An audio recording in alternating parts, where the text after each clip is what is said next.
Welcome back. Well, unfortunately, today's video and probably tomorrow's video are going to be a little shorter than usual. I'm going to try to keep this at around 20 minutes. I'm having internet troubles. It started last night, and of course, naturally, I called the internet people, and they said they would be here this morning, and of course, they weren't. Anybody who has internet, they already knew the answer to that question. Did they say they would come tomorrow? Oh, they're not going to be there. That's the one day you can guarantee they won't be there. So I called again, and they said, we can come Tuesday. And I said, I will die if I have to wait that long. So the compromise was they're sending someone out Sunday. Not really sure when. And of course, they were supposed to send someone out this morning. So who knows? They'll get here when they get here, I guess. Meanwhile, uploading the videos, what happens when I make a video is I film it, then I go through the film, edit it, throw in the clips that were taken at Bedford or whatever, and then the video processes that. None of that is done online. That's all done on my computer. From there, I have to upload it to YouTube. And depending on what's going on with the YouTube servers, sometimes uploading a 20-minute video can take 2 hours. It all depends on how much traffic is going through, because then YouTube has to process the video as well. So I need to make sure this will go up all in one piece in a reasonably short period of time before the internet drops dead again. Oh, and it's dropping dead about every hour, hour and a half, and it'll stay dead for 2 hours. So it's a total crapshoot. That's what's going on. My apologies. We are going to have some fun stuff to look at when we come back, though.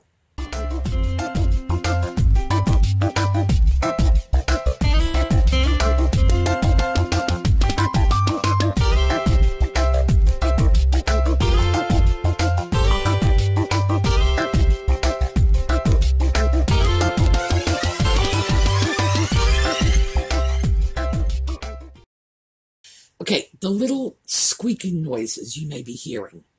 Audie's over here, and he's licking the window glass. I caught him doing it. It's like, and he looks at me like, yeah, you got a problem? It's like, yes, I do. He's little tongue prints all over the glass. This is a whole new habit for him. I'm not sure if he's getting senile or if just, cats do things to make you crazy. They probably got a little handbook, what to do to drive your human nuts. And they share it among themselves. So he's here. He'll be back over because he's been very emotionally needy lately. So I'm sure we'll see him. The last time I was at Bedford, I had noticed that some of the booths had changed. Either the owners haven't changed, but they've changed their stock considerably, or it's been rented out to somebody else. So we're going to start with a booth that I think is probably new to Bedford, because I'm sure I would have noticed this booth before. They have a lot of Asian porcelain. So we're going to take a look. You're going to get a chance to see what I bought, and of course, all the stuff I left behind. Here you go.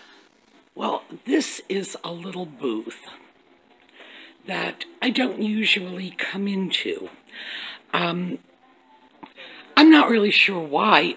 My suspicion is because everything looks different to me. This booth might have changed hands recently.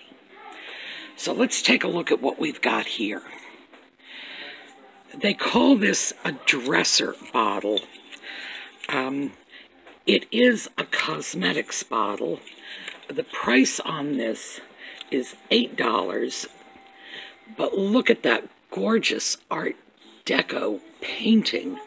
This is wonderful. Now, the bottle has no stopper, and it would have originally had a glass stopper, but because I do so much with old Japan salt and pepper shakers, I have corks on hand in every possible size, so I will be able to put a stopper in this bottle. No, it won't be the original, but I think somebody will go for it just for the beautiful Art Deco painting alone. Then we have this. There's the creamer, the sugar, and this is the Noritake Azalea pattern. That set is $12, and for $12, yes, that's a good price. It's not a fantastic price, but it's a price I can work with for resale, because the Azalea pattern is still highly collectible, and there are people looking for these sets all the time. So those three pieces are coming with me. And let's go over and take a look at a few things that I am sort of politely declining, because there's a great deal of Asian porcelain in here. Let's take a look at this. This ginger jar, $22. This is not, it's not a fine piece. This is a reasonably modern piece. No. Even at full retail, I would consider that a little high. These two pieces, $48 each. No, I'm thinking that's a little high, and of course, neither one of them has a lid. So let's take a look around here. $53 for this set of candlesticks. No, the price is simply too high. This piece, however, and notice, we can see how old it is. This is a beautiful Art Deco era Egyptian lamp, $85. Tempting, but the price is frankly just a little too high. Although I do have to say it's lovely.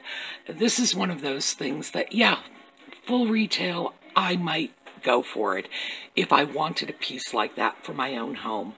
But for resale, no.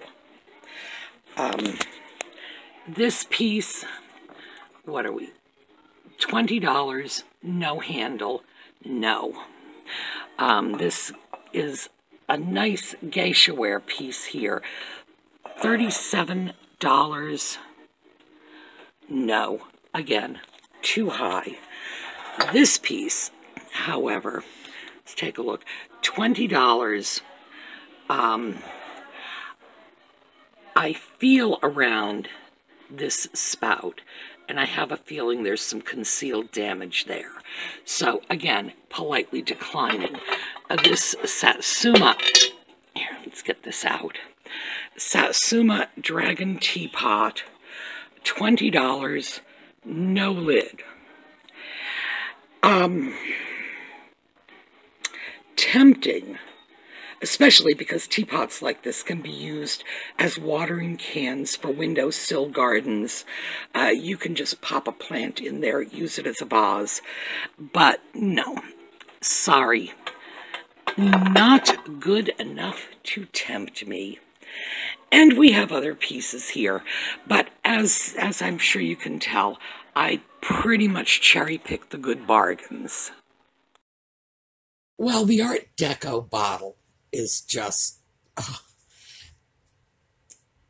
oh, I don't even have words for that. That's so pretty. It turns out, by the way, that I do have plenty of stoppers that will fit that bottle. I may just make do with one of those stoppers. I may also look around for a glass stopper. That would be ideal. And although I don't know, sometimes you're out shopping and you just don't think of things. I got home and I remembered there is a booth at Bedford where I have come across glass stoppers, just loose glass perfume bottle stoppers. And it didn't occur to me until, like I say, after I got home. So this is one of those where, you wear your sweatpants and you crawl around on your hands and knees and pick through stuff on the floor. But it's a booth where I've gotten some really interesting deals. I'm going to have to go check and see if I can get a glass stopper for this piece. That would be ideal.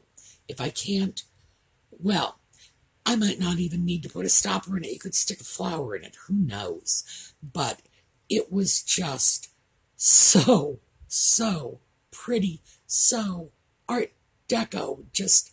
And it's a specific kind of Art Deco. It's the Art Deco, the French Art Deco. It's probably the best way to put it. Very European in style. And when you look at that Art Deco, you can sort of understand why people confuse it with Art Nouveau. People who confuse Art Deco with Art Nouveau in the United States have virtually no excuse for it, because our version of Art Deco, Streamline Moderne, is like the polar opposite of Art Nouveau. But even the earlier Art Deco pieces that came here from Europe, again, American tastes, they were the antithesis of Art Nouveau. That piece, very European look to it. So, glad to get that, and $8. Oh, wow. Also, the Azalea Sugar and Creamer. I did a quick check on eBay to see what they're going for. Now, the Azalea pattern was out between 1915 and 1930. So this is vintage/antique china. Hard to say when any particular piece was made, but it could have been made as early as 1915.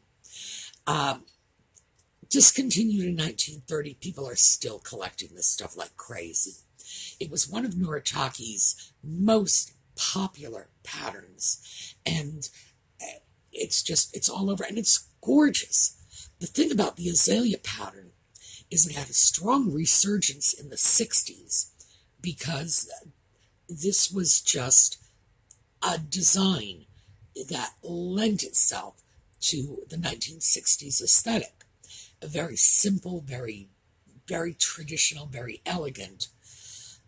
I don't think the Azalea pattern is ever going to go out of fashion, but when you can come across a creamer and sugar in a known pattern, you have two markets.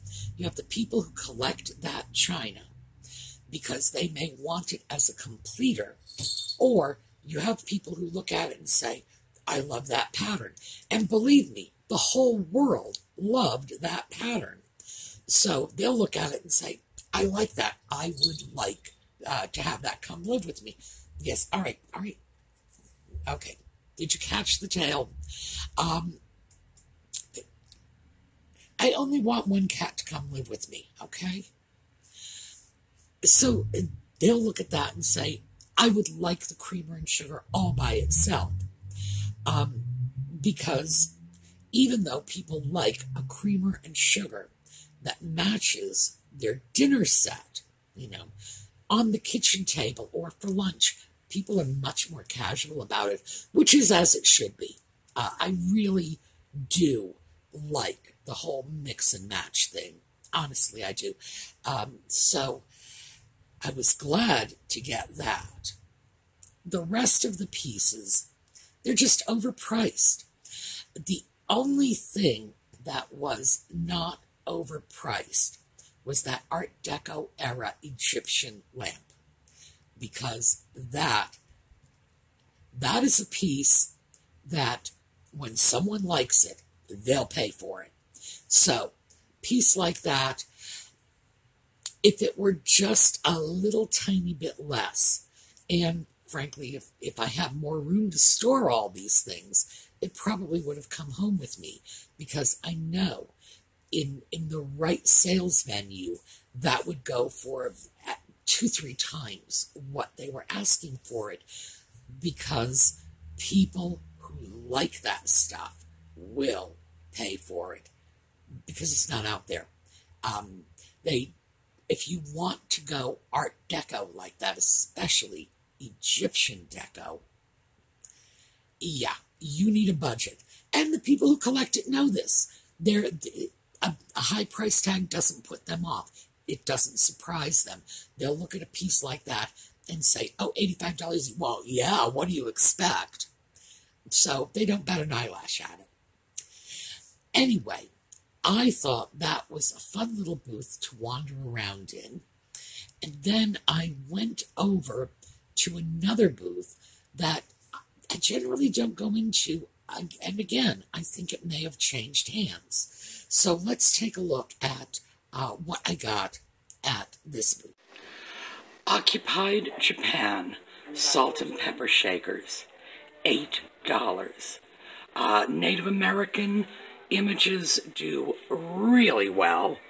And of course, one tends to think that the Japanese, especially immediately following the Second World War, would not have been crazy about Native American images or anything American at that point, but they actually did a lot of work with this sort of thing.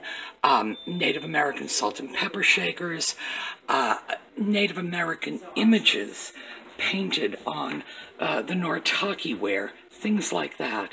So, this is actually a good buy, and I am taking these. I believe we've talked about this before, about how, for some reason, Native American images were very popular with the Japanese importers, the people who are bringing Japanese-made goods into the U.S. For some reason, Dutch images, the little Dutch girl, that was another huge thing. Windmills. You see windmills on, and when I say windmills, I mean like Holland-style windmills on images from Noritake, China, where that usual Noritake style is the tree and the shack and the lake, and it'll be like the shack and the windmill and the lake, and you're like, windmill? Hello? For some reason, some images just resonated with them, and they created a lot of things like this. I have gotten a great many Native American image items from Japanese import companies. That's how they got into this country.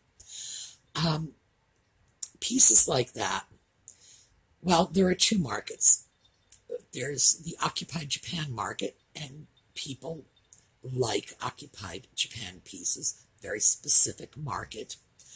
And other people like Native American items. Well, it's not really a Native American. When I say Native American item, what I usually mean is an item that was made by Native American people. And we don't have the terminology to avoid muddying the waters. So these are Native American image items from Japan. It's very awkward to say it that way, but I think anything else is probably misleading. It may lead people to believe that these are items made by Native American people. No. This is certainly not Native American art, but there's a collector's market for it. So I was very happy to get them. Again, the salt and pepper shakers, I do a lot of business with those, but it was a nice set. On top of everything else, the set was well made. So that was a big plus. Then I started prowling around on another shelf. Same booth. Here you go. Well, same booth. This is a little Occupied Japan piece. It's a little basket with a little bird on it. And this is $10. Now, ordinarily, I would consider $10 a little high for a piece this small, but it's a nice piece. It's got a cute little bird. Originally, this probably held matches, believe it or not. It was probably sitting on somebody's table holding matches back in the days when people smoked.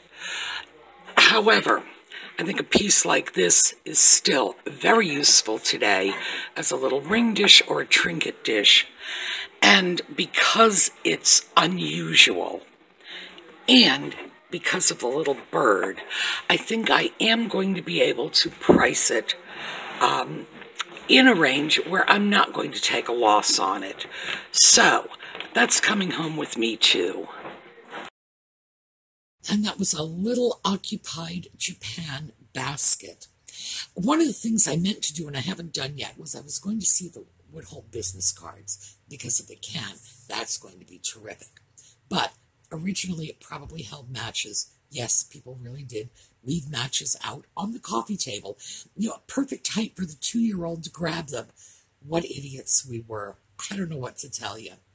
Again, occupied Japan piece. I think the reason that one is going to sell is that little applied bird. Birds sell, and little, just little applique pieces like that tend to attract attention too. All right, unfortunately, this is where I'm going to have to cut it off. Please go over, check out the SueMe's Angels. The giveaways are still going on. So, somebody's going to win. Why not you? Now, we're going to do a slideshow on our way out. I'm so sorry this is going to be so short. And again, it's going to be short tomorrow too. It's going to be short until I have a reliable internet connection, frankly. So keep your fingers crossed for me. I will see you all tomorrow.